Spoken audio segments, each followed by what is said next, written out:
எங்கே முப்பதும் பாட்டு இருக்குல்ல, அந்த பாட்டு வந்து மியூசிக் டைரக்ஷன் பண்ணது நான் தான். படிச்சு பார்த்தேன் இரவுல அந்த பாட்டு இருக்குல்ல, அந்த பாட்டு வந்து ஜின்னா சார் மியூசிக் டைரக்ஷன் பண்ணாரு. எங்கே முப்பதும் ரீமிக்ஸ் பாட்டை வந்து மியூசிக் டைரக்ஷன் வந்து நீங்க பண்ணணும் யோகி, உங்க ஸ்டைல்ல பண்ணுங்க. அண்ட் அந்த ரிக்வெஸ்ட் கொடுத்தது வந்து வெற்றி சார் தான். ஸோ அவர் கூட உட்காந்து இந்த பாட்டோட ஸ்பீட் வரைக்கும், அந்த பாட்டோட டெம்போ வரைக்கும் எவ்வளவு ஃபாஸ்டா இருக்கணும், என்ன ஃபீல் வேணும்னு அப்படின்னு சொல்லி கேட்டு வாங்கிட்டாரு.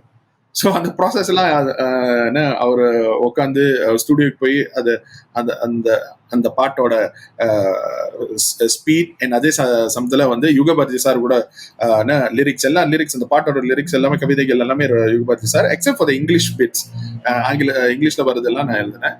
அண்ட் யுகபாரதி சார் கூட உட்காந்து அந்த நான் சொல்ற அந்த ரேப் சந்தங்களுக்கு வந்து அவர் எழுந்தினது வந்து வாழ்க்கையில் நான் மறக்க முடியாத ஒரு அனுபவம். ஏன்னா ஒரு கவிஞர் கூட உட்காந்து ஒரு ரேப், நான் ஆரம்பத்துல இங்கிலீஷ்ல எழுதுவேன், அதே தத்தகரத்துல வந்து சாரு தமிழ்ல வந்து வெற்றி சார் என்ன சொல்றாரோ அந்த பொருளோட அவர் எழுதுவாரு. அவர் ஒரு மேஜிக், அவர் பயங்கரமான மேஜிக். அந்த அந்த டைம்ல நான் மறக்க மாட்டேன்.